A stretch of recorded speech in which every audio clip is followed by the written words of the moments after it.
या तीर्थयाटन या अन्य अनुष्ठान इतनी सामर्थ्य नहीं रखता कि तुम्हें संपूर्ण पापों से मुक्त कर सके। बड़े बड़े ब्रह्म ऋषियों ने नाम के महत्व को देखा है कि जो नाम है वो तुम्हारे सर्व पापों का नाश कर देगा। ना निष्कृतैर रुदितैर ब्रह्मवादिभिः तथा विशुद्ध्यं त्यगवान व्रतादिभिः यथा हरेर नाम पदैरुदाहतैः उत्तम श्लोक गुणोपलम्भकम। भगवान उत्तम श्लोक श्री हरि,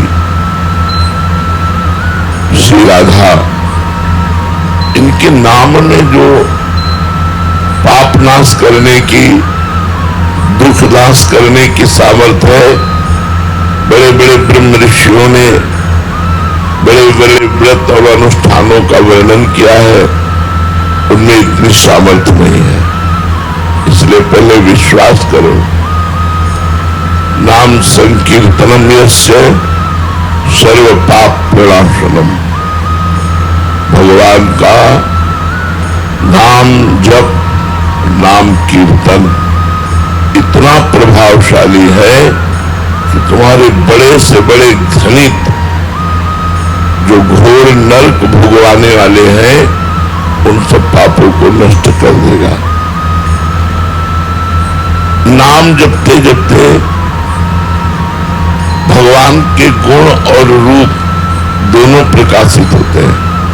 भगवान के गुणों का चिंतन होने लगता है और भगवान के रूप का दर्शन होने लगता है ध्यान में।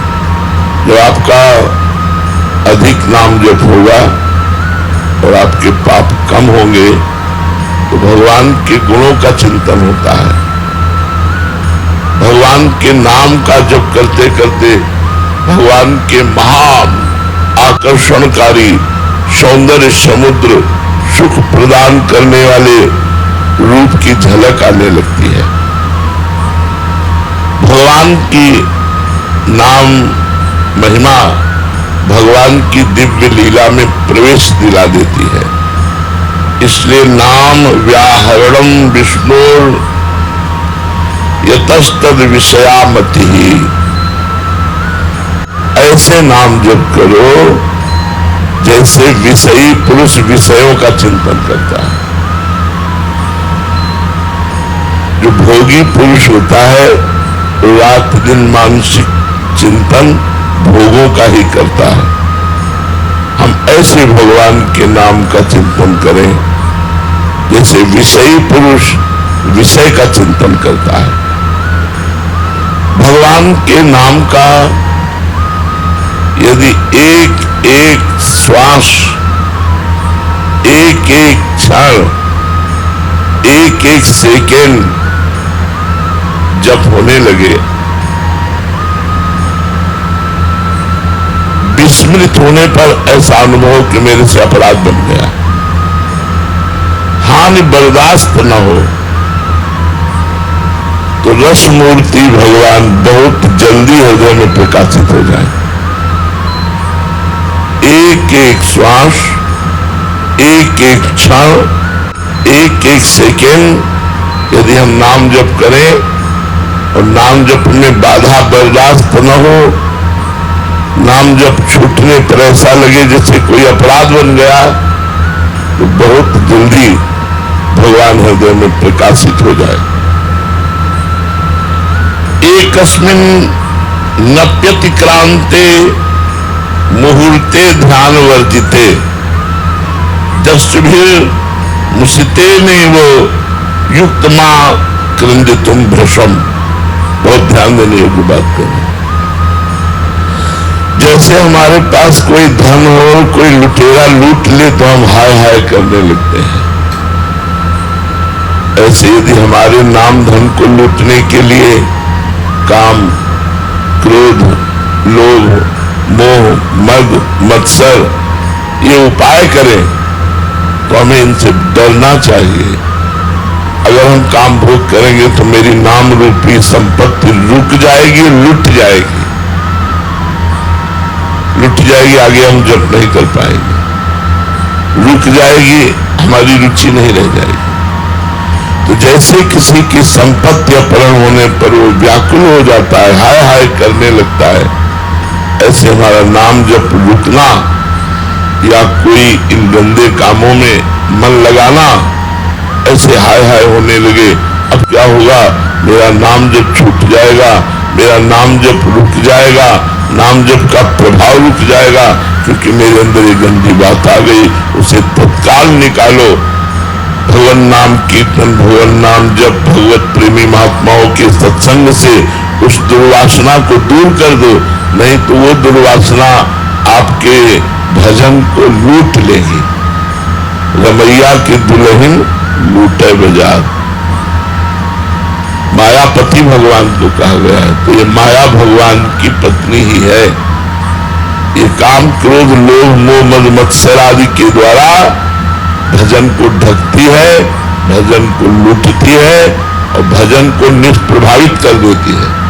भजन का जो प्रभाव पड़ना चाहिए, अगर गलत आचरण साथ में चल रहे हैं तो उसका प्रभाव नहीं पड़ेगा। नाम स्मरण से ही कलयुग में भगवत प्राप्ति है।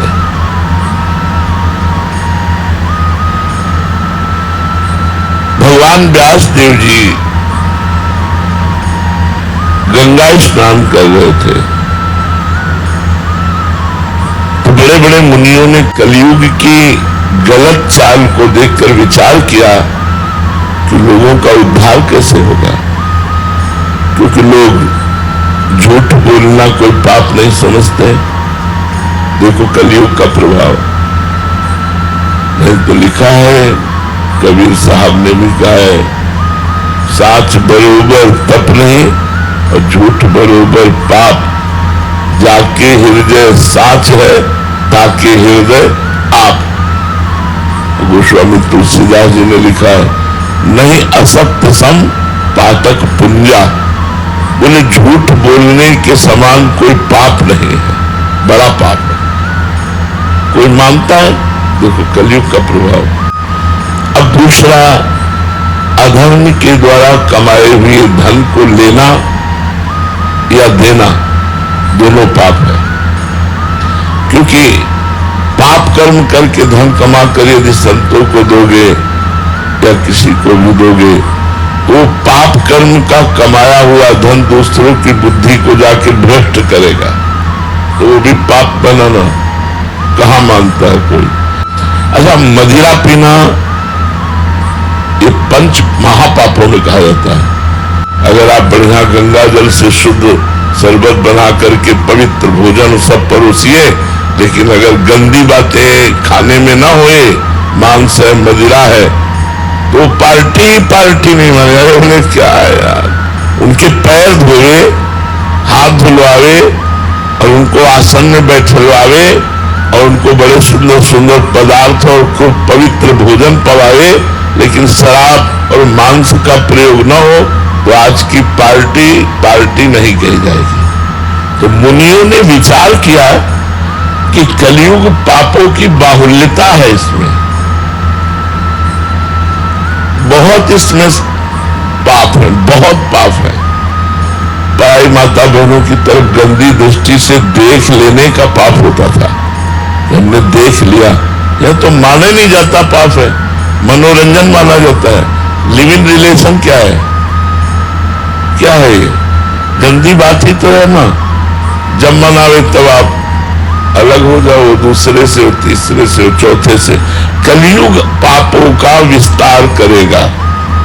तो मुनियों ने विचार किया कि पापों से कैसे बचा जाए। तो भगवान व्यास देव जी उस समय गंगा जी में स्नान कर रहे थे। समस्त वेदों का विस्तार करने वाले और समस्त साध्य और साधनों के ज्ञाता और 18 पुराण के रचयिता भगवान व्यास देव जी हैं। तो सबने सोचा चलो व्यास जी से चल करके प्रश्न करते हैं। तो उस समय जो भी सब मुनि गए तो उन्होंने कह रहे थे साधु कली साधु कली साधु कली, धन्य है कलयुग को, धन्य है कलयुग को, धन्य है कलयुग को। साधुवाद दे रहे थे गंगा नहाते हुए, कलयुग की जय बोल रहे थे भगवान व्यासदेव जी। तो ऋषियों को लगा शिकायत तो करने हम यही आए थे कि कलयुग पाप का विस्तार करेगा, लेकिन यहां उल्टा है, ये कलयुग की जय बोल रहे हैं। तो ऋषियों ने पूछा, उनको बड़ा आश्चर्य हुआ और अपने संदेह का निराकरण करने के लिए पूछा कि आप साधु कली साधु कली, धन्य है कलयुग की, साधुवाद है कलयुग को, तो आप कलयुग को साधुवाद क्यों दे रहे हैं? क्योंकि वो तो पापों का विस्तार कर रहा है। भगवान व्यासदेव जी ने बताया 10 वर्ष सतयुग में जो तपस्या करने का फल होता है, वो 1 वर्ष त्रेता में तपस्या करने से मिलता है, और 1 मास महीना द्वापर पर साधना की जाए तो फल प्राप्त होता है। और कलयुग में 1 दिन का 1 दिन का। जो सतयुग में 10 वर्ष तपस्या की जाए फल मिलता है, कलयुग में 24 घंटे में मिल जाएगा। इससे बढ़कर और कौन सी बात होगी? 10 वर्ष तपस्या और 24 घंटे तपस्या। सतयुग में तपस्या, ब्रह्मचर्य, जप आदि सिद्धि के लिए बड़ी पवित्रता चाहिए, बड़े नियम, बड़े संयम। कलयुग में अपवित्र पवित्रो सर्वावस्थांगतो विवाह या स्मृत पुंडरीकाक्षम सवाभ्यंतरा शुचि। आप पवित्र हो या अपवित्र हो, कोई मतलब लेना देना नहीं। आप राम राम कृष्ण कृष्ण हरि हरि राधा राधा रखो, तो कलयुग केवल नाम आधारा, सुमिर सुमिर नर उतर ही पारा। ध्यान कृते यजन यज्ञेश त्रेतायाम द्वापरे अर्चयन, यदाप्नोति तदाप्नोति कलो संकीर्त केशवम। जो 10 वर्ष ध्यान करने से लगातार सतयुग में फल की प्राप्ति होती थी, वही वर्षों त्रेतायुग में यज्ञ का अनुष्ठान करने से, वही कई दिनों पूजा अर्चना का अनुष्ठान करने से द्वापर में, लेकिन कलयुग में 24 घंटे नाम संकीर्तन रखने से सब पापों का नाश होकर जो वहां 10 वर्ष साधना करने पर प्राप्त होता है वो प्राप्त हो जाता है। कलयुग में सबसे बड़ी समस्या है मन का ना लगना।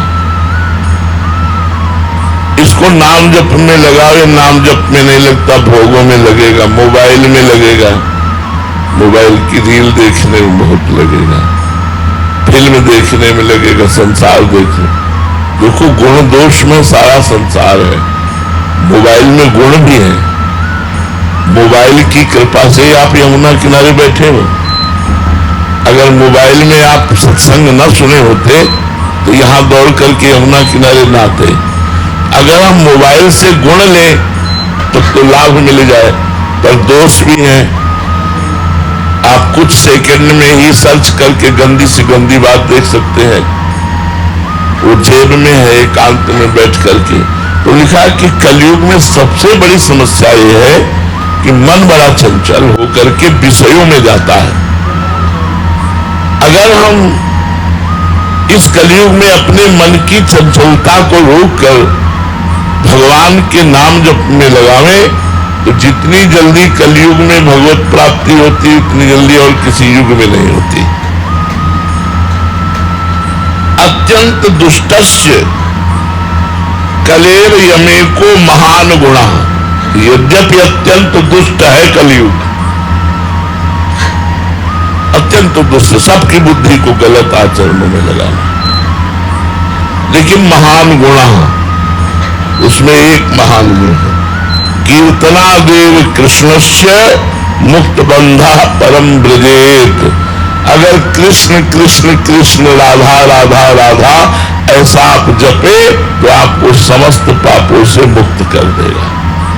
इसलिए हमारी प्रार्थना है सबसे, अन्य साधन बने तो कोई रोक नहीं, पर निरंतर नाम जपने का अभ्यास करो। माला से न जप सको तो काउंटर से जपो, काउंटर से भी नहीं तो ऐसे ही जपो।